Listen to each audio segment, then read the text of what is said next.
começando o nosso segundo encontro da oficina Por Onde Anda a Poesia, Caminhos e Diálogos. Eu sou o professor Diógenes, vocês podem me chamar de Dil. Espero que o primeiro encontro tenha sido bom para vocês e que esse segundo também seja tão bom quanto o primeiro. Lembrando que essa oficina Por Onde Anda a Poesia, Caminhos e Diálogos, ela acontece pelo projeto Escola Tem Cultura e tem o apoio da Prefeitura Municipal de Volta Redonda, da Secretaria Municipal de Cultura, do Ministério do Turismo, do Fundo Nacional de Cultura e da Lei Aldir Blanc. Bem, no nosso primeiro encontro a gente falou sobre poesia e subjetividade. Agora, nesse segundo encontro, nós vamos falar sobre poesia e cidade. Bem, como é a relação de vocês com a cidade onde vocês moram, com Volta Redonda? Aonde é que vocês encontram um pouco de poesia nessa cidade? Será que poesia é apenas as coisas boas? Será que a gente não consegue poetizar aquelas coisas que não são tão boas assim, mas que de certa forma marcam o lugar onde a gente vive, o lugar de onde a gente é? Que lugar a gente quer ou a gente imagina que o nosso lugar seja? Ou seja, o que vocês esperam da cidade de vocês para o futuro? E esse futuro tem alguma relação com o passado? E como é que a gente poetiza isso? Bem, é isso que a gente vai ver. Bem, aqui nesse tópico de poesia e cidade, a gente vai falar da relação entre o poético e o lado oculto da cidade. Ou seja, aquele lado que não é facilmente visível, que não é facilmente reconhecível. O que será que Volta Redonda tem desse lado oculto? Qual o lado oculto da cidade de Volta Redonda? Alguma coisa que as pessoas falam, ou melhor, que as pessoas não falam, mas que elas sabem? Ou então que muitas delas não sabem, mas você sabe? E como é que a gente pode relacionar isso, essa informação oculta, com a poesia? Bem, a gente está falando, né, de uma poesia da cidade que na cidade surge e a ela pertence. Ou seja, é uma poesia que nasce no meio urbano e se volta para ela, né, como se fosse um espelhamento. Ou seja, há uma oposição do urbano ao rural, a partir do momento em que o urbano volta-se para sua própria imagem. E o que seria esse espaço, né? Um espaço de diferentes encontros, do espaço urbano, aquele ambiente no qual a gente tem uma multiplicação de cruzamentos, pessoas que chegam, pessoas que vão, pessoas que se encontram, e de certa forma essa multiplicação de cruzamentos faz com que a cidade sempre cresça, esteja sempre em desenvolvimento. E aí tem uma colocação do Willy Bolle em A Cidade Sem Caráter, que ele diz a expressão do seu ritmo específico, ou seja, um ritmo urbano, tipicamente urbano, que acontece nas grandes cidades. Ou seja, o homem, de certa forma, quando ele perpetua essa multiplicação de cruzamentos, como há essa série de encontros no espaço urbano, de idas e vindas, a gente tem o homem que tira os pés da terra, do chão, e promove uma espécie de desenraizamento urbano, que é a urbanização do mundo, como diz o Antônio Cícero em Poesia e Paisagens Urbanas. Essa urbanização do mundo é justamente essa ampliação desacerbada, vamos colocar dessa maneira, desses cruzamentos. Ou seja, o ser humano não é mais de um determinado lugar, ele é de todos os lugares. E o espaço urbano passa justamente essa sensação. E o poeta, dentro desse espaço urbano, ele adquire essa característica. Ele passa a ser um poeta sem pátria. Ele é um viajante que se abre à infinitude do mundo e, ao mesmo tempo, priva-se do calor humano. Ou seja, uma vez que ele não está mais com os pés na terra, com os pés no chão, próximo desse calor humano, é como se houvesse a ideia de ruptura para que ele tenha essa visão ampliada de infinitude do mundo, aberto a todas as possibilidades, o que caracteriza, de certa forma, uma ideia de radicalização. Quer dizer, eu preciso abrir mão desse conforto para poder aceitar tudo o que vem. E aí, essa ideia de modernização urbana, né, esse ambiente urbano, vai ser um ambiente no qual a gente vai falar um pouco sobre a renovação da poesia. E essa renovação da poesia, através da modernização urbana, é um tema muito vasto na literatura. Eu poderia trazer uma série de exemplos. E como eu falei no nosso encontro anterior aqui na oficina, a gente vai falar de questões que dão muito assunto, mas a gente vai ficar na parte mais básica, até pela questão do tempo. Então eu escolhi uma cidade brasileira na qual a gente percebe muito essa relação de poesia e modernização urbana, que é justamente a cidade de São Paulo. Principalmente se a gente pensar na cidade de São Paulo nos anos 20, né, do século passado. Ou seja, os anos 20 do século 20. Né, que havia a ideia de alguns poetas, de alguns artistas, de viver o próprio tempo. Como assim viver o próprio tempo? São Paulo nos anos 10, nos anos 20, ainda tinha muito de provinciana, né? E o aspecto artístico, literário, ainda muito pautado pelos ideais que vinham do século XIX.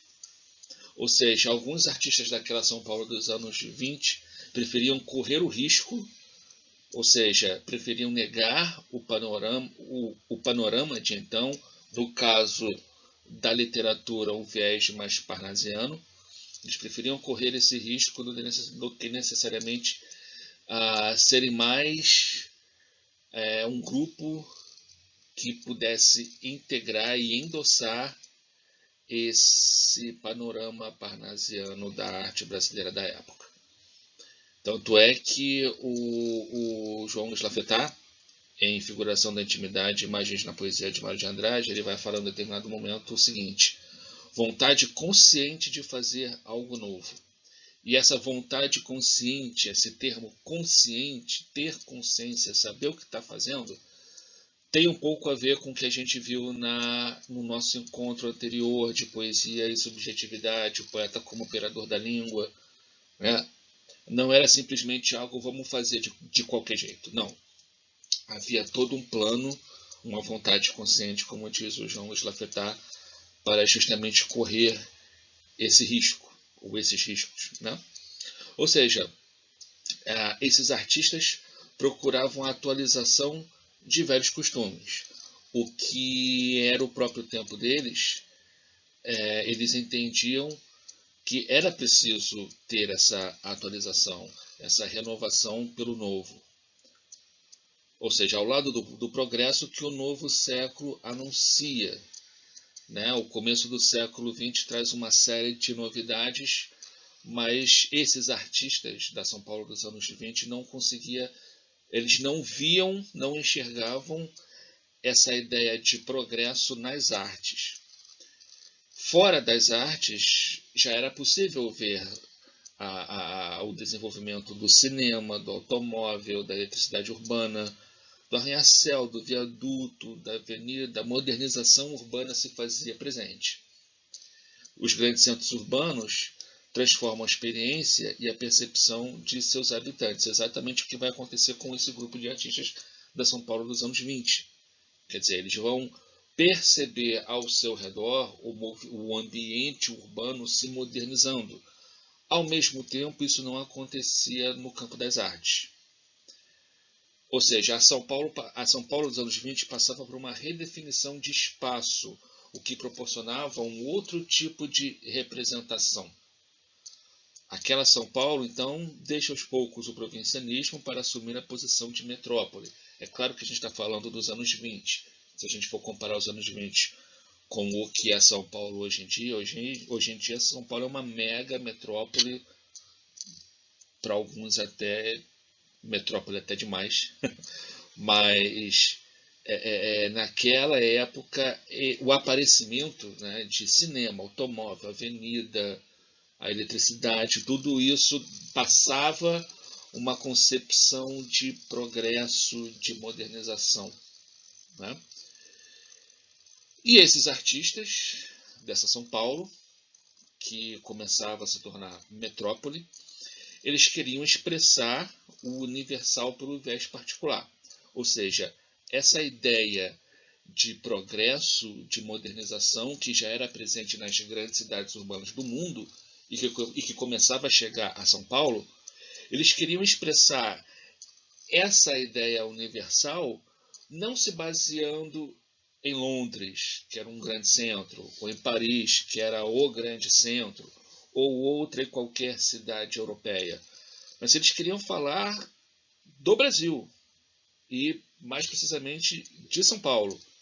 Ou seja, falar de algo que está no mundo a partir do que São Paulo passava, se tornava, né, com esse processo de modernização. E aí a gente tem uma nova paisagem nacional, ou seja, uma São Paulo, um Brasil que não era necessariamente floresta, animais na rua, índios, não era essa visão que eles queriam perpetuar, porque essa visão já existia.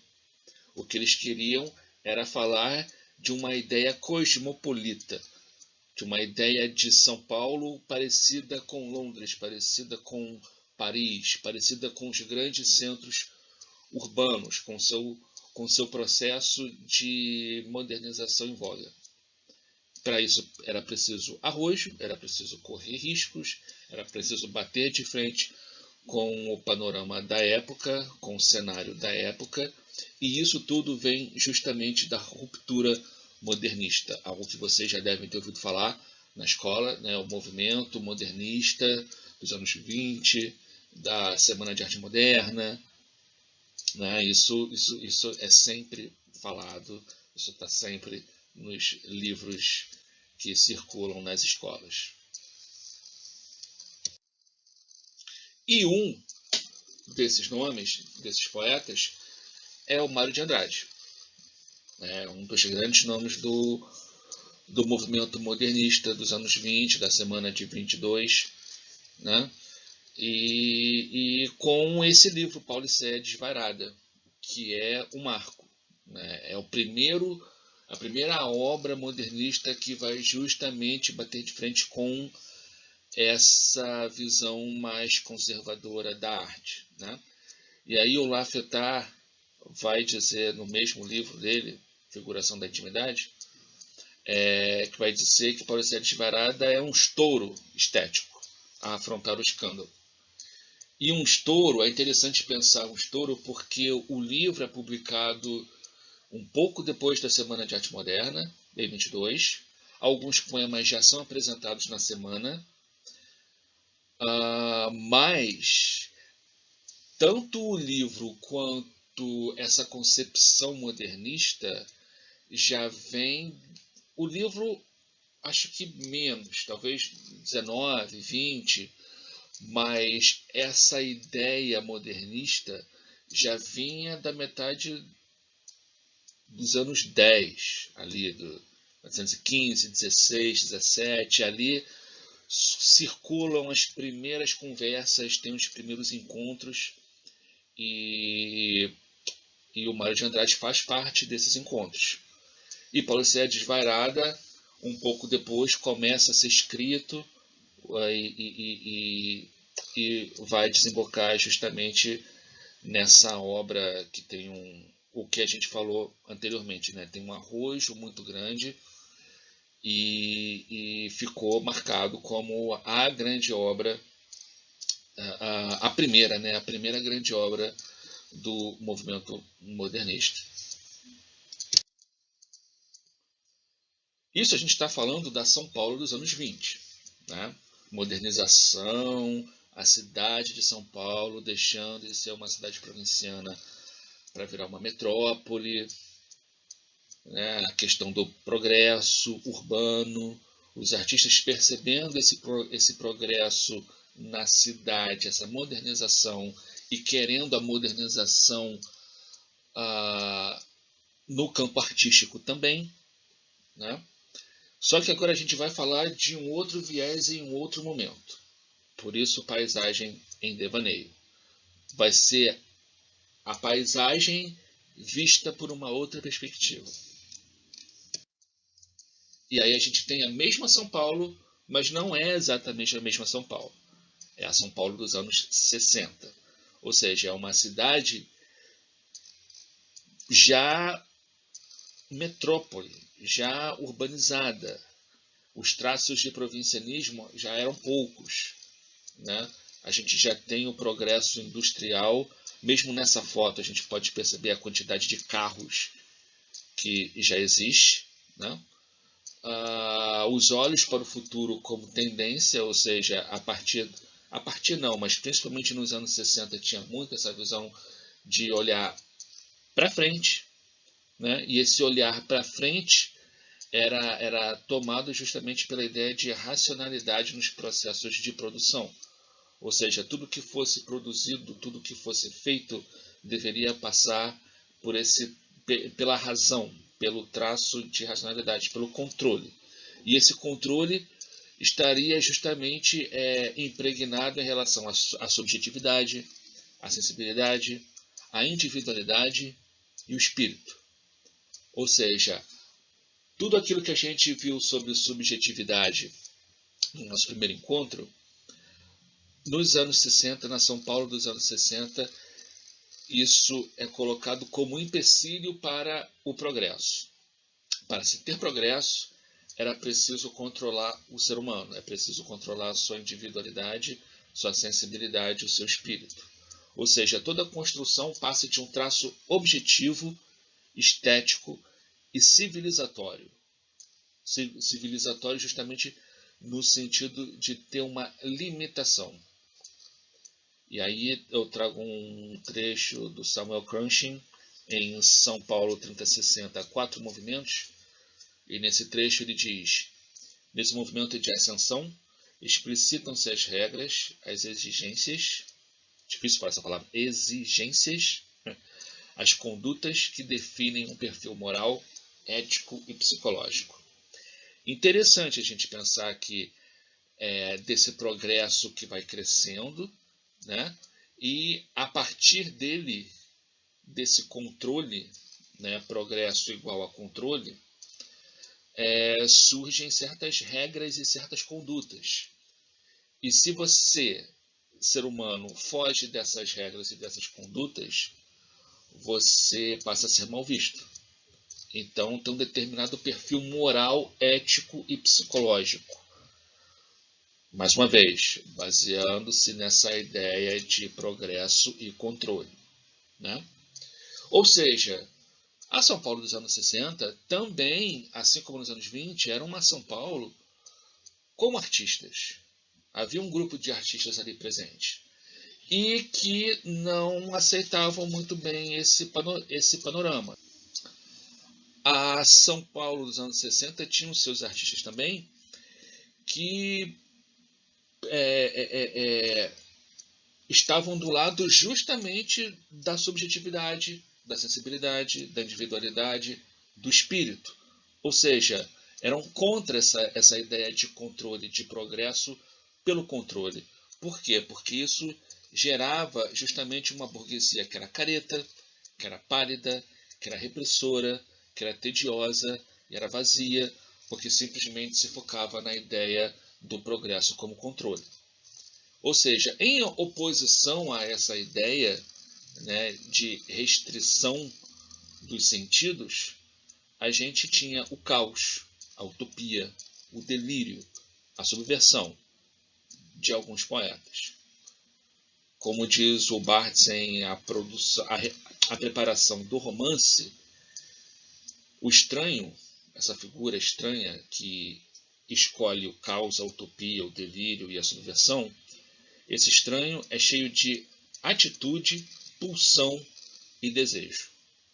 Ou seja, atitude, pulsão e desejo é tudo aquilo que bate de frente com a ideia de progresso industrial, de modernização, de urbanização, tudo porque eles bebem dessa fonte de racionalidade, de controle. E aí, um poeta que vai se destacar na São Paulo dessa época é um poeta chamado Roberto Piva. Ele lança um livro no começo dos anos 60 chamado Paranoia, que é justamente, que tem muito a ver com a paisagem em devaneio, né, que a gente falou um pouquinho antes, que é alguém que sai pela São Paulo, principalmente a São Paulo de noite, e vê uma outra cidade. Vê uma cidade que, pelos olhos do poeta, que está em devaneio, ou seja, que está em uma outra condição que não é a condição da racionalidade, é através desse outro olhar que surge a São Paulo presente no livro de Roberto Piva, Paranoia. O Cláudio Willer, que é um poeta, um tradutor, um professor, foi amigo do Roberto Piva, no livro Os Dentes da Memória, ele diz o seguinte: Paranoia é voltado para o presente.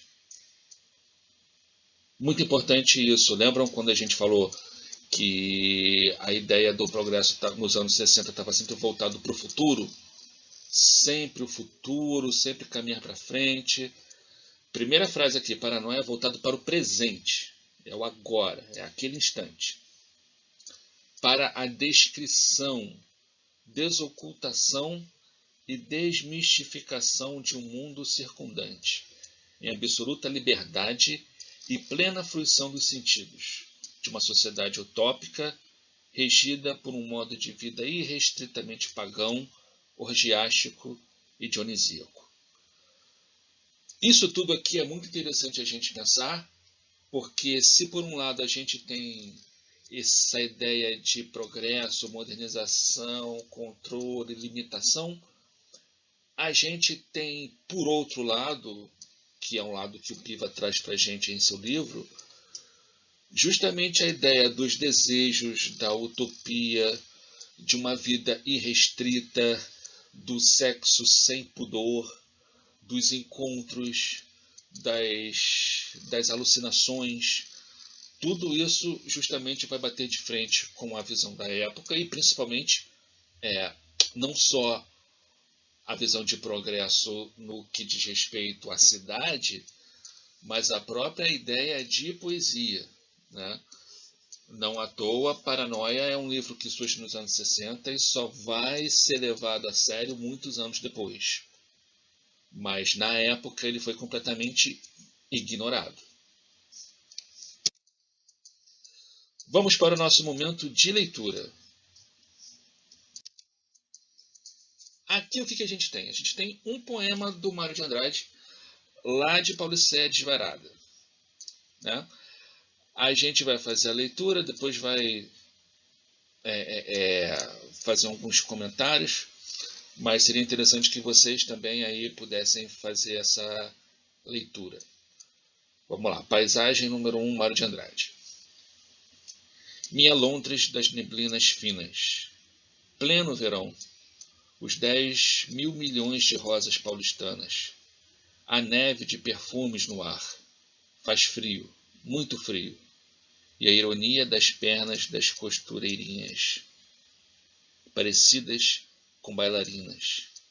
O vento é como uma navalha nas mãos do espanhol. arlequinal. Há 2 horas queimou o sol, daqui a 2 horas queima sol.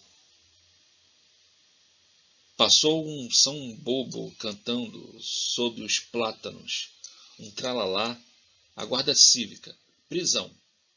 Necessidade a prisão para que haja civilização? Meu coração sente-se muito triste, enquanto o cinzento das ruas arrepiadas dialoga um lamento com o vento. Meu coração sente-se muito alegre. Este friozinho arrebitado dá uma vontade de sorrir e sigo, e vou sentindo a inquieta alacridade da invernia, como um gosto de lágrimas na boca. Esse poema é um dos poemas mais famosos do Mário de Andrade em Paulicéia Desvairada. É interessante, logo no primeiro verso, aquela questão que foi colocada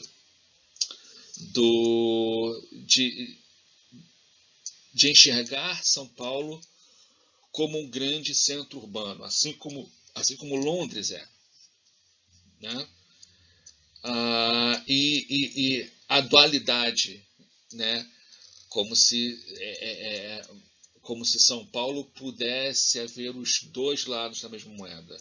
Ou seja, é verão, mas também tem frio, né? Há 2 horas queima o sol, daqui a 2 horas queima sol, ou seja, há a dualidade, mas ao mesmo tempo há a mesma coisa e essa coisa vai em progresso. A questão da guarda cívica, da prisão, necessidade da prisão para que haja civilização, a ideia civilizatória, quer dizer, tem o seu lado bom, tem o seu lado ruim, né? Tem o verão e tem o frio, tem a tristeza e tem a alegria, né? Quando ele diz meu coração sente-se muito triste, meu coração sente-se muito alegre. E a ideia de seguir e sentir. Isso é algo muito interessante, né? O sentir é muito subjetivo, mas ao mesmo tempo a gente tem o processo de criação a partir do sentir, a partir do sentimento, né? Como eu falei anteriormente, a ideia não é inconsciente, ela é bastante consciente e sabe o que faz. Então, esse vou sentindo, é claro que tem um aspecto do sentimento do poeta, mas também a questão da criação artística.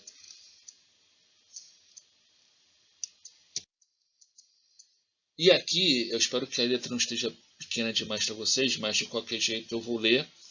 E depois, se vocês puderem ler também, vai ser bacana. É um poema do Roberto Piva, em Paranoia, chamado No Parque Ibirapuera, que é um poema que fala diretamente com Mário de Andrade.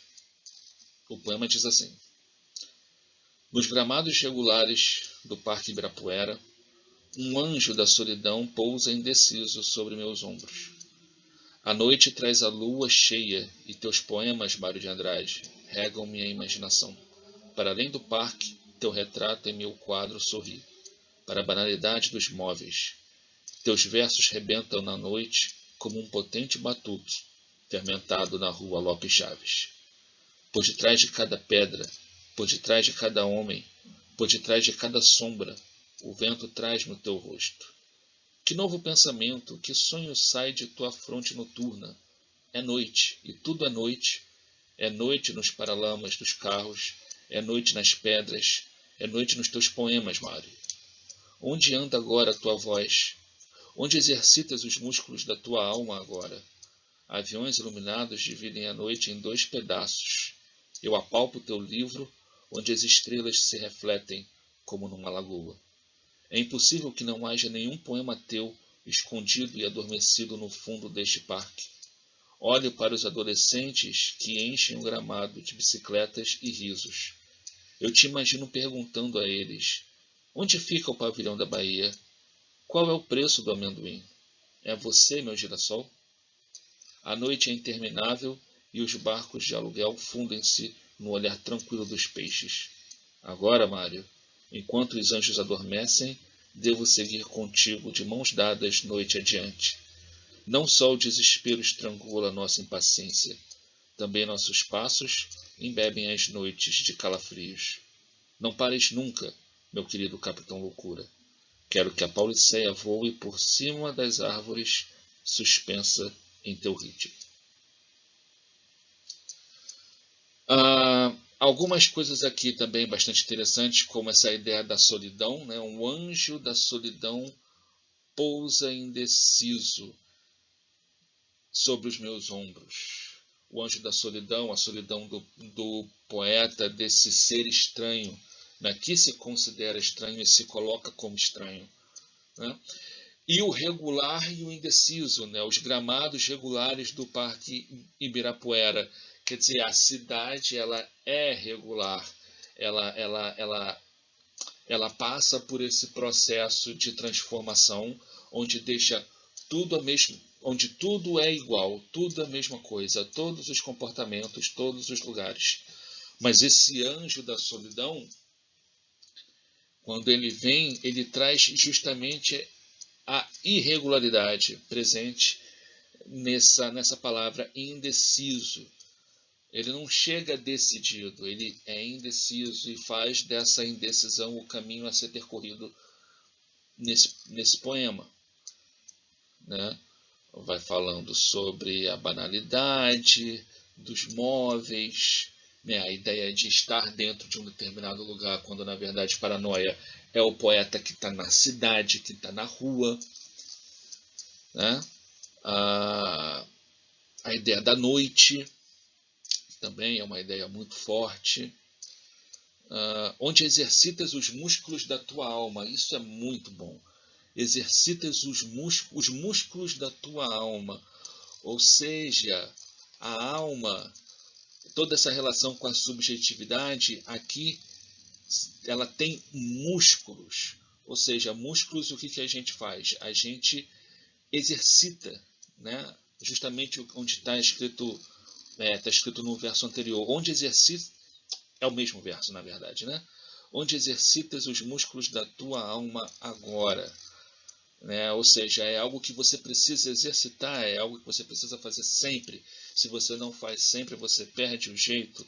Não adianta acreditar somente naquilo que a alma diz. Você precisa transformar a palavra poética que vem dessa alma em músculo, né? Em praticidade. Apalpa o teu livro, os adolescentes, a noite interminável, né? É a infinitude, né? Tudo aquilo que o poeta pode absorver. Enfim, e a questão do seu ritmo, né? Quero que a Pauliceia voe por cima das árvores, suspensa em teu ritmo, ou seja, para além dos gramados regulares, né? Que essa Pauliceia que foi poetizada pelo Mário siga para além desses gramados regulares do Parque Ibirapuera com esse ritmo próprio do poeta Mário de Andrade em Pauliceia Desvairada e que o Roberto Piva traz para o seu poema. Hora da atividade. Vamos ver que atividade é. Escreva um texto poético sobre a sua cidade.